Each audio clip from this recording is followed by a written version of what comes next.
Hey, what's up guys? This is Chris with eFoil Miami. Today we have the Waydoo Evo and we're going to do a comparison between the 27-inch mast and the extended 35-inch mast.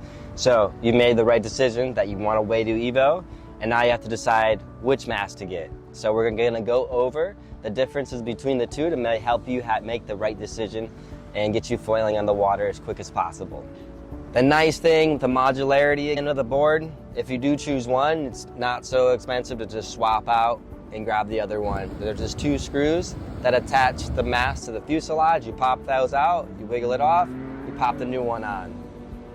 Here we have the 27-inch mast. This mast is going to be right for most people that just want to get out on the water and foil safely and learn as quick as possible. Me, I've been riding for a long time, of course. I still do choose the 27-inch mast because, one, I do have a lot of beginners and students on it, but even in my free time, I'm a little bit worried about water depth and my locations I go.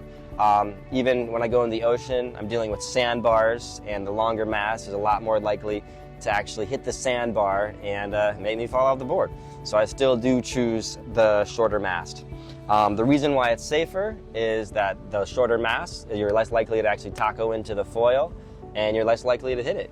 With the longer one, it's you're flying higher, so there's more of a chance of you actually hitting the foil. Moving on to the 35-inch mast, the longer mast is designed for a slightly more advanced rider. With the longer mast, you'll be allowed to actually keep more of the wing in the water, allowing you to turn sharper. Also, in choppy conditions, if you're going through chop, when you run through the chop with more of the mast in the water, you're less likely to actually breach. So in choppy situations, a little easier as well. Safety-wise, you're a little bit more likely to fall into the foil if as a beginner or a sketchy situation. So that's why we say it's for a slightly more advanced rider.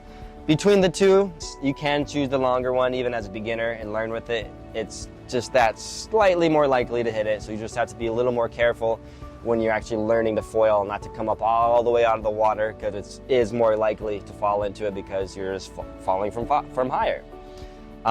So at the end of the day, again, I still do choose the standard mast most of the time, but it is fun to have the longer mast as an advanced rider to turn sharper. The nice thing, again, with the Waydoo, it is pretty modular, so it's very affordable just to swap between the two eventually if you did want one or the other, taking the fuselage off. Also, if you decided you got the bigger motor, you want the smaller, more compact, lighter motor, you can swap that out as well. Thanks for tuning in, guys. Best thing to do, though, is to just try it out yourself. So schedule a demo with us or a lesson, and we'll get you on the water to try all of the new gear. So talk to you soon. See you on the water.